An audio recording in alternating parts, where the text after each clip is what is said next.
कहावत है, कहते हैं समय सबसे बलवान है ना। टाइम के आगे किसी की भी माइट नहीं आपको चलते देखने को मिलती है। और अलग अलग रिलीजन टाइम को बहुत ही चाव से पढ़ते हैं, समझते हैं। चाहे आप इब्राहिमिक रिलीजन में जाओ, चाहे नॉन इब्राहिमिक रिलीजन में जाओ, इवन ट्राइबल रिलीजन, जेनेसिस के बारे में, उत्पत्ति के बारे में, ह्यूमन कैसे आए, कब आए, किसने बनाया, इन सब के बारे में बातें होती हैं। साइंस की दुनिया जो है, विज्ञानों की दुनिया, वैज्ञानिक दुनिया, ये भी टाइम को पढ़ती है। और हमने भी एक कैलेंडर बनाया है टाइम का, जो कि डील करता है अर्थ की कंप्लीट हिस्ट्री के साथ एक क्रोनोलॉजिकल वे में। इसको हम जियोलॉजिकल टाइम स्केल कहते हैं। जो जियोलॉजी के स्टूडेंट है वो ज़्यादा बेहतर तरीके से समझेंगे। Apart from that, archaeology, archaeological anthropology या पेलेंटोलॉजी की फील्ड में इंटरेस्ट रखने वाले बच्चे भी इस जियोलॉजिकल टाइम स्केल से फेमिलियर होंगे। जैसे हिंदूज के बीच में जो समय का एक परिकल्पना है, एक जो आइडिया है, जो कि ब्रह्मा के एक डे को यानी कि कल्प को कई सारे मनवांतर युगों में बांट करके देखता है, उसी तरीके से जियोलॉजिकल टाइम स्केल जो कि साइंटिफिक आइडिया टाइम का बताती है, वो भी क्या करती है, समय को अलग अलग यूनिट्स में बांटी। इसमें सबसे बड़ी यूनिट सुपर इयॉन कहलाती है, उसके अंदर कई इयॉन, और इयॉन के अंदर में कई सारे आपको एरा, फर्दर पीरियड एंड जो इपॉक एंड एजेस हैं ये आते हुए देखने को मिलते हैं। ठीक है, अब इस टाइम स्केल में जो 265 मिलियन ईयर अगो से लेकर के अराउंड 65 मिलियन ईयर अगो का जो टाइम पीरियड है, ये 200 मिलियन का जो समय है, ये काफ़ी इंटरेस्टिंग है। इस समय में, इस 200 मिलियन ईयर अगो में, between 265 to 65 million year ago, लगभग 3 मेजर मास एक्सटिंक्शन के इवेंट होते हैं, प्रलयकारी घटनाएं होती हैं। जो फ्लोरा फौना, जो ऑर्गेनिज्म, जो जीव उस समय पे धरती पे थे, उनमें से कई पूरी तरीके से उनका एनहाइलेशन, तबाही हुई और एक्सटिंक्शन आपको देखने को मिलता है। इनमें से एक आप ग्रुप की एनिमल की बात करते हो जिसको डायनासोर कहते हैं, और डायनासोर इस टाइम पीरियड में एक मास्टर स्पीसीज के तौर पे था। बाद में कई सारे जो बचे हुए मैमल्स हैं, small nocturnal squirrel size mammals हैं, वो रेडिएट करते हैं, प्रोलिफरेट कर रहे हैं, इवॉल्व करते हैं, और ग्रेजुअली इस श्रृंखला में बाद में जाकर के जो ह्यूमंस हैं उनका भी अपीयरेंस और ओरिजिन देखने को मिलता है। ठीक है, जो बहुत ही बाद में है और इस जियोलॉजिकल टाइम स्केल का एक छोटा सा हिस्सा है।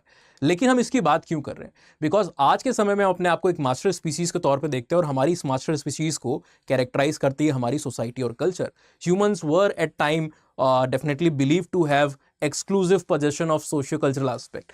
अभी भी कई सारे स्कॉलर्स हैं मानते हैं कि कल्चर जिस पिक्यूलरिटी में हमारे बीच में है, वैसा दुनिया के किसी भी और ऑर्गेनिज्म या दुनिया के किसी भी और जीव, किसी स्पीशीज में नहीं देखने को मिलता है।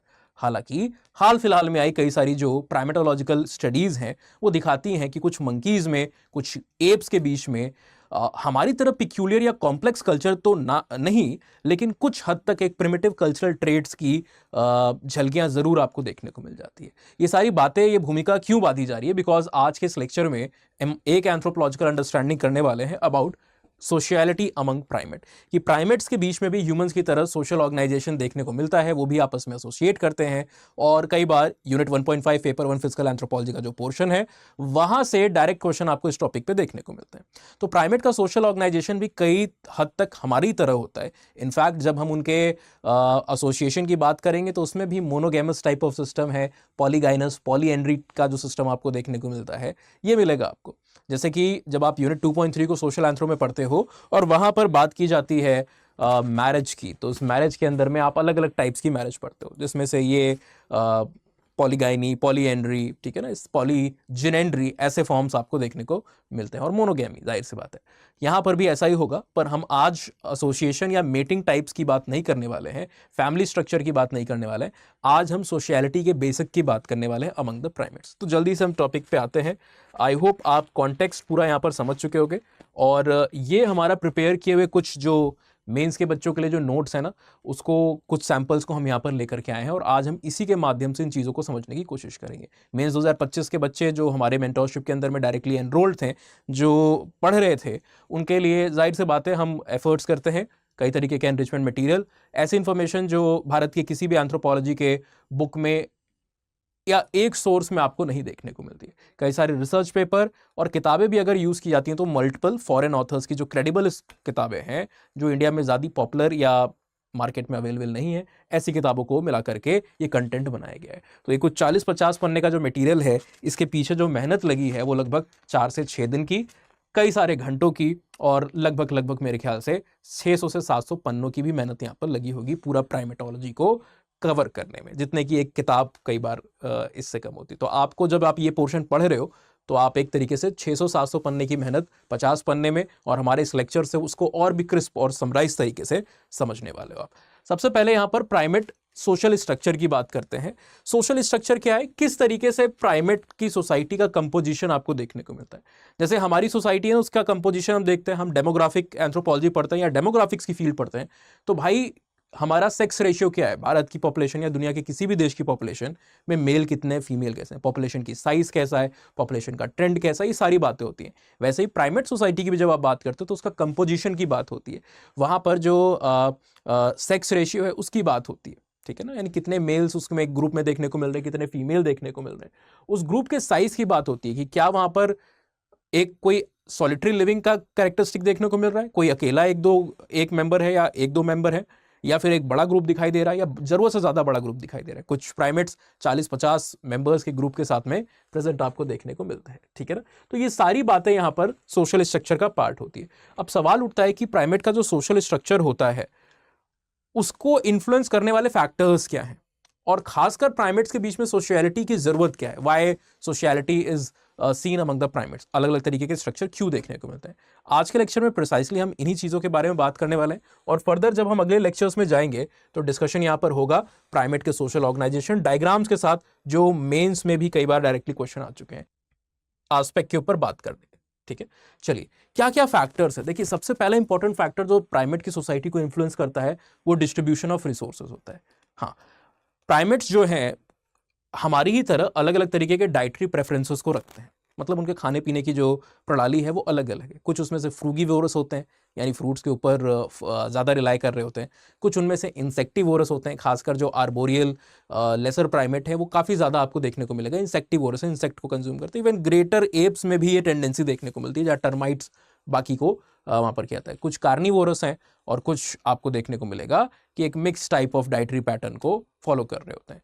तो जिन चीज़ों के ऊपर ये डिपेंड कर रहे हैं, फॉर एग्जांपल नट्स हैं, बेरीज हैं, फ्रूट्स हैं, या फिर आपकी लीव्स हैं, इंसेक्ट्स हैं, इनका डिस्ट्रीब्यूशन, ये फूड रिसोर्सेज हैं, अब इनका डिस्ट्रीब्यूशन किस तरीके का है ये प्राइमेट की सोसाइटी और उनके सोशल स्ट्रक्चर को इन्फ्लुएंस कर सकता है। किस प्रकार से, कई बार आपको देखने को मिलेगा कि जो लीव्स होते हैं ना, जिन एरियाज में अबंडेंस के अंदर में लीव्स मौजूद है वहां पर कंजम्पशन के लिए, ठीक है ना, वहां पर आपको जो इनके ऊपर डिपेंड करने वाले एनिमल्स हैं या डिपेंड करने वाले जो प्राइमेट्स हैं वो क्या है, एक अच्छे खासे नंबर के अंदर में दिखाई देंगे। So leaves can be abundant and dense and therefore they support a large group of animal. मतलब कि अगर आपके पास आप लीव को कंज्यूम कर रहे हो, उसको खा रहे हो, उसके ऊपर आप डिपेंड कर रहे हो, और अगर लीव्स अच्छी खासी अबंडेंस में, तो जाहिर सी बात क्या है, ज्यादा नंबर ऑफ ग्रुप साइज जो है वो वहां पर पनप सकती है। अगर लीव्स ही नहीं है, वहां पर स्कैरसिटी है लीव्स की और आप लीव्स के ऊपर डिपेंड करते हो, तो जाहिर सी बात है बड़ा ग्रुप नहीं हो सकता, आप दूसरे इलाकों में जाओगे लीव्स को करने के लिए। अब सवाल उठता है कि लीव्स को कैसे प्रोसेस करेंगे, बिकॉज एप्स और मंकीज भी तो हमारी तरह ऑर्डर प्राइमेटा के अंदर में आते हैं, और ऑर्डर प्राइमेटा में most of the animals usually क्या है, सेलुलोज जैसे कॉम्प्लेक्स डाइट को इंक्लूड नहीं करते हैं अपने आहार के अंदर में, और उसको प्रोसेस भी नहीं कर पाते हैं आसानी से, ठीक है ना।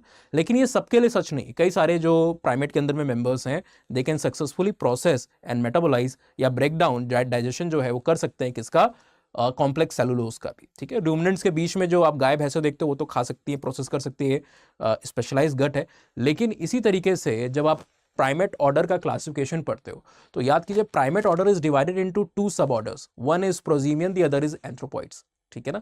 Now prosimian is itself divided into 3 infra orders, lemuriformes, lorisiformes and tarsiiformes. And similarly जो एंथ्रोपॉइड्स है वो भी आपका 3 अलग अलग हिस्सों में बटा हुआ है, 3 अलग अलग आपको इंफ्रा ऑर्डर कह सकते हो आप, या सुपर फैमिली कह सकते हो, उसमें बटा हुआ है। पहले तो जो एंथ्रोपॉइड्स है उसको हम 2 डिफरेंट पर्व ऑर्डर्स में बांटते हैं, दैट इज कैटराइने एंड प्लेटिराइने। अब ये जो प्लेटाराइने है ये एक सुपर फैमिलीज के अंदर में आती है जिसको आप कहते हो सिबॉइडिया, और उसी तरीके से जो आपका कैटराइने है उसके अंदर में भी 2 सुपर फैमिली आती हैं, एक है उसमें से सर्कोपिथेकोइडिया और दूसरा वहां पर है होमोनोइडिया। अब सर्कोपिथेकोइडिया के अंदर में अगेन आपको कुछ फैमिलीज और सुपर फैमिलीज आते हुए देखने को मिलती हैं, जैसे कि सर्कोपिथिसिने जो कि एक फैमिली है, सॉरी सब फैमिली है, और साथ ही साथ में कोलोबिने। कोलोबिने के अंदर में जो मेंबर्स आते हैं जैसे कोलोबस मंकी वगैरह, है ना, इनकी गट स्पेशलाइज्ड और ये कॉम्प्लेक्स सेलुलोज को भी ब्रेक डाउन कर सकते हैं। ऑलराइट, तो जाहिर सी बात है ये लीव्स वगैरह के ऊपर और इनको सेलुलोज रिच डाइट के ऊपर डिपेंड कर सकते हैं। और भी कई तरीके के एनिमल्स होते हैं जो यहाँ पर आपको देखने को मिलेगा सेलुलोज को प्रोसेस कर रहे हैं या फिर लीव्स को कंज्यूम कर रहे हैं।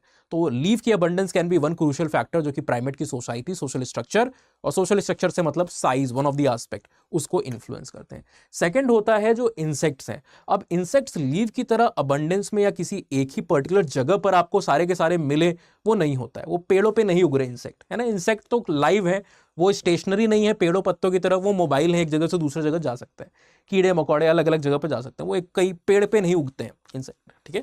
तो इसलिए क्या है कि इंसेक्ट जो है वो वाइडली स्कैटर्ड होते हैं, किसी भी हैबिटेट में आप देखोगे वहां पर स्कैटर्ड है। और इसीलिए जो एनिमल्स या जो प्राइमेट उनके ऊपर रिलाय कर रहे हैं, दे यूजुअली फीड अलोन और विथ वन और टू अदर मेंबर्स। यानी कि the wider distribution and scattered outlook of insect availability basically forces the primate structure to be smaller in size, है ना। क्योंकि क्या होगा, अलग अलग मेंबर्स एक दो का ग्रुप बना के एक जगह कोई निकल गया, कोई दूसरी जगह निकल गया इंसेक्ट की तलाश में, कोई तीसरी जगह इंसेक्ट को निकल, जिस रीजन में उसको मिला इंसेक्ट की कॉलोनी, वहां पर वो फीड करने लगा, है ना। तो इससे क्या है कि एक जगह पर सेंट्रलाइज अवेलेबिलिटी नहीं है, अबंडेंस नहीं है उतना ज्यादा, ठीक है। तो क्या है, आपको जो साइज है ग्रुप की वो भी कंपैरेटिवली इररेगुलर और स्मॉलर दिखाई देगी। तीसरा, फ्रूट, नट और बेरीज की भी बात करोगे, ये भी डिस्पर्स्ड होते हैं इधर उधर अलग अलग इलाकों के अंदर में, ठीक है ना। कोई नट्स है, कोई बेरी है, कुछ फ्रूट है पेड़ से गिरा, अब वो अगर हल्का है तो हवा के सहारे, कई कई बार पानी के अंदर है कि पानी के अंदर में वो बह के कहीं और चला जा रहा है, या फिर हो सकता है एनिमल की मूवमेंट या किसी और फैक्टर से वो एक जगह से दूसरे जगह पर डिस्पर्स करेगा। अब डिस्पर्स नेचर जो आपको फ्रूट और नट्स और बेरीज का है, ये क्या करता है, ये भी कई बार स्मॉलर ग्रुप्स को प्रमोट करता है, ठीक है ना। Because these resources are very scarcely present या फिर डिस्पर्स्ड होते हैं, और इसलिए अलग अलग छोटे छोटे ग्रुप्स के अंदर में, स्मॉलर ग्रुप्स के अंदर में प्राइमेट्स क्या करेंगे, इनको ढूंढेंगे, तलाशेंगे और इनके ऊपर फीड करेंगे। एक एग्जांपल यहां पर दिया गया, आप देखोगे कई सारी सब यूनिट्स में ग्रुप बढ़ जाते हैं, ठीक है ना। कि एक बड़ी ग्रुप है जो जिसमें बहुत सारे मेंबर्स थे, अब वो छोटे छोटे ग्रुप में बट गए, सब यूनिट्स में बट गए। एक सब यूनिट नॉर्थ में जाकर के ढूंढ रहा है फ्रूट रिसोर्सेज, बेरीज, नट्स को, दूसरा किसी और डायरेक्शन में। तो ये सीन आपको ऐसा ही देखने को मिलता है बबून्स के बीच में, है ना। एग्जाम्पल यहाँ पर मकेक्स का भी दिया हुआ, जो काफी कॉमन मंकी है, आपने सबने मेरे ख्याल से देखा होगा जरूर अपनी रियल लाइफ में मकेक्स को। आप एक बार इमेज पे जरूर सर्च कीजिएगा ताकि आप फेमिलियर हो पाओ, है ना। So that is also one thing.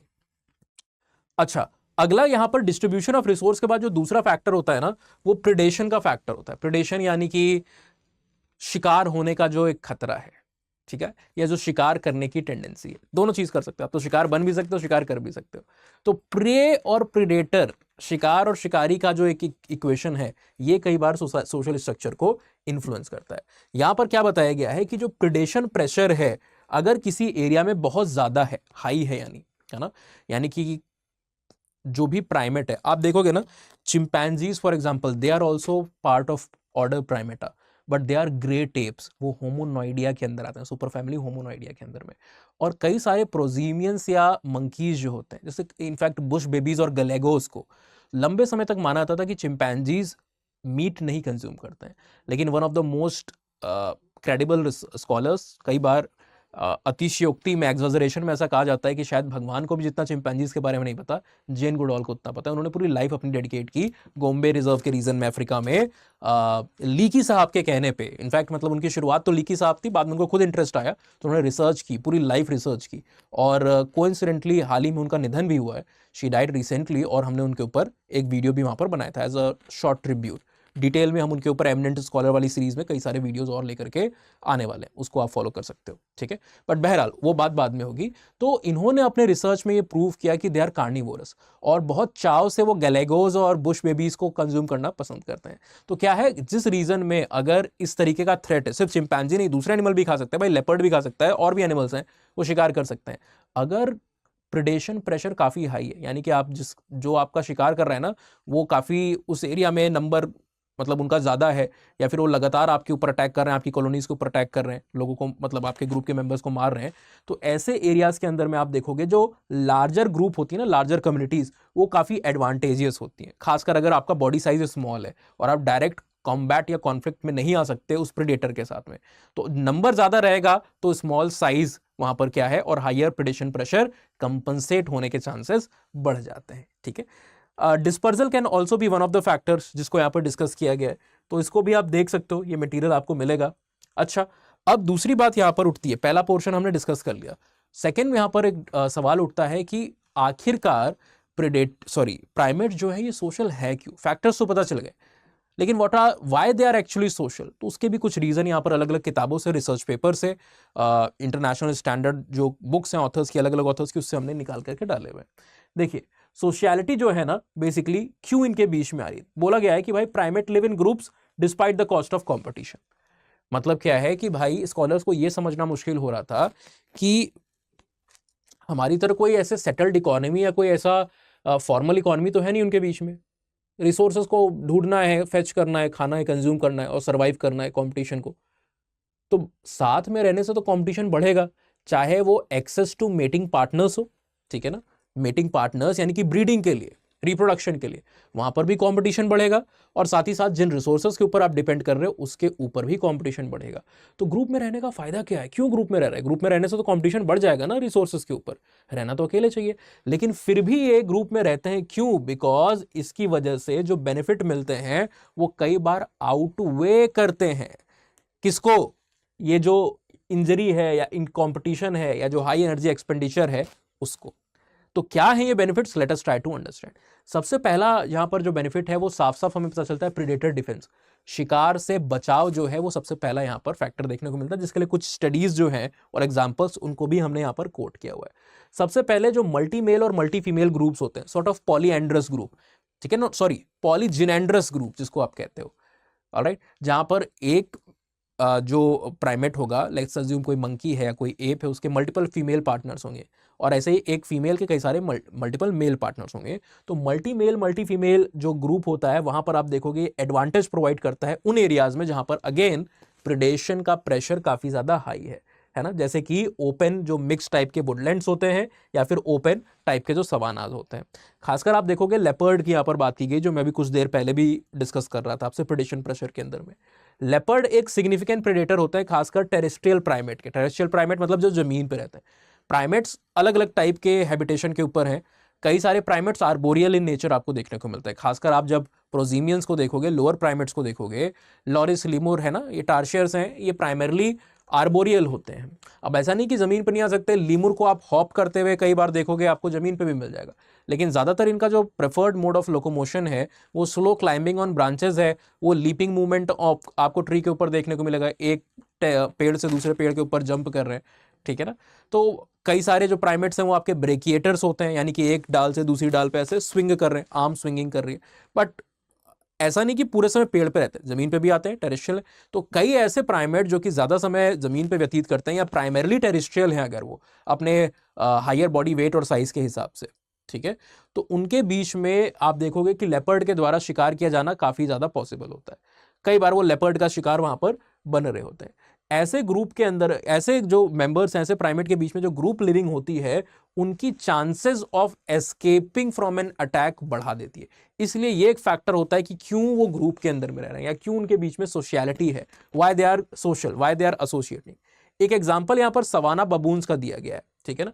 Savanna बबून जो होते हैं ये ट्रीज में स्लीप करते हैं ताकि ये नॉक्टर्नल प्रेडेटर से अपने आप को बचा सके, बट फोरेजिंग के लिए ये जमीन पे भी आते हैं, जैसा मैंने बताया। दिन के समय में, रात तो निकल गई, पेड़ पे सो लिए, बच गए, लेकिन दिन के समय में भाई फोरेजिंग करनी है, रिसोर्सेज को इकट्ठा करना है, रिलाई कर रहे हो उसके ऊपर आप, तो जमीन पे भी आप आओगे। अब यहां पे क्या है कि अगर प्रेडेटर, अचानक से कोई प्रेडेटर अपीयर होता है जब वो फोरेजिंग कर रहे हैं, ठीक है ना, तो ये क्या है, ये वापस से पेड़ के ऊपर भाग जाते हैं एक डिस्टेंट सेफ्टी के रीजन के अंदर में, और ये दूसरे जो मेंबर्स हैं अपने ग्रुप के, उनको क्या करते हैं, अलर्ट करने का काम कर रहे होते हैं।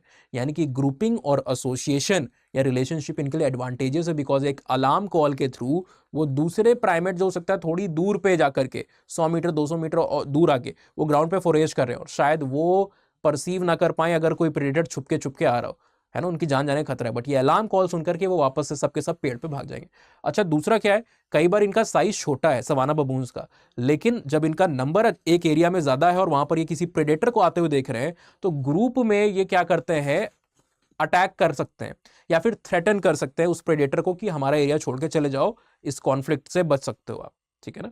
तो ग्रुप के अंदर में क्या है, साथ में है, तो फिर बचाव हो रहा है। ऑलराइट, चलिए एक और इसका रीजन है प्रीडेटर डिफेंस के अंदर में सोशलिटी का, क्यों सोशल है, वो है इनहैंस्ड डिटेक्शन।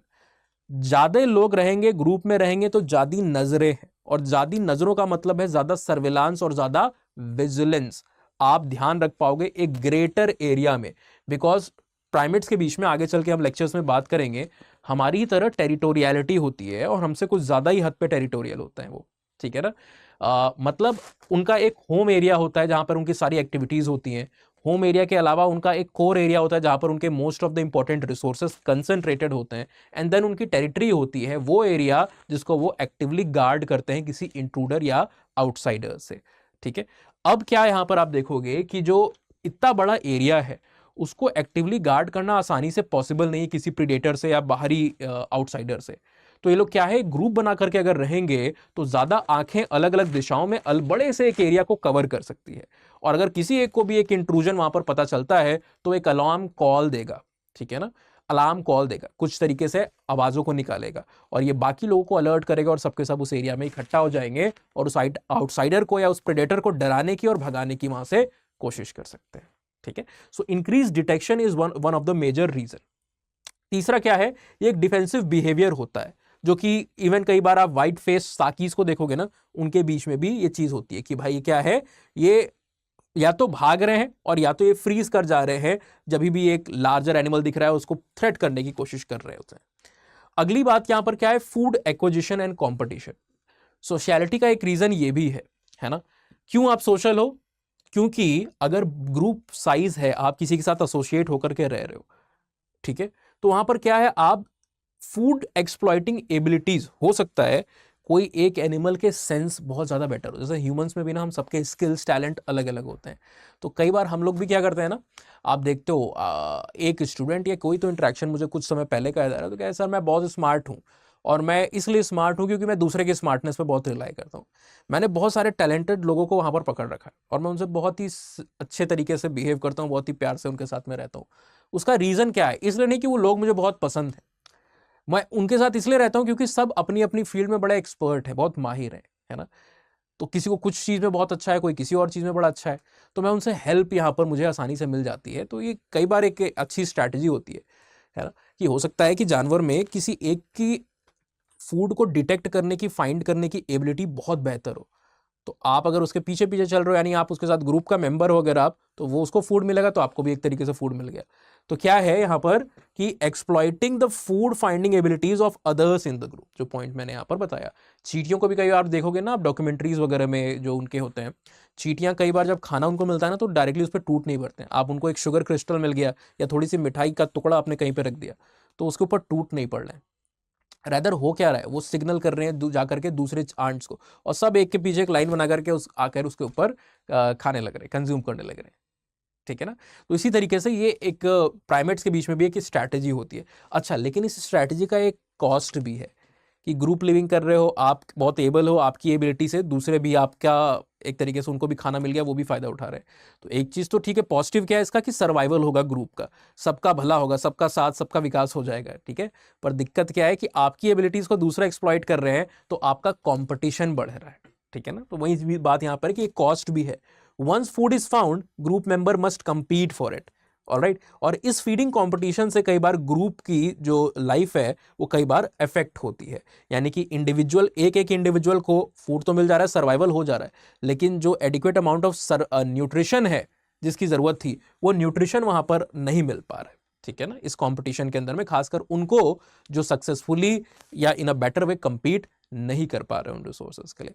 खासकर आप देखोगे फीमेल का यहाँ पर एक अच्छा खासा कंसिडरेशन है, बिकॉज फीमेल रिप्रोड्यूस भी करना है, कॉस्ट ऑफ रिप्रोडक्शन है, जब वो कंसीव कर रहे हैं बच्चे को तभी भी उनको इंक्रीज न्यूट्रिशन चाहिए, ठीक है ना। साथ ही साथ जब बच्चे का जन्म हो रहा है तो बच्चा डिपेंडेंट है, उसके लिए भी फूड की जरूरत है। तो फीमेल की जो डिपेंडेंसी है वो गुड या क्वालिटी रिसोर्स या फूड के ऊपर काफ़ी ज़्यादा होती है, और इस तरीके के बड़े ग्रुप के अंदर में कई बार आप देखोगे एक जो न्यूट्रिशनल एफिशिएंसी वो अचीव नहीं हो पाती है, जो कि डायरेक्टली मैटरनल और इन्फेंट हेल्थ को भी वहाँ पर सीधे सीधे तौर पर इफेक्ट करेगी। सो आज के लेक्चर में हम इतने पोर्शन को कवर करते हैं।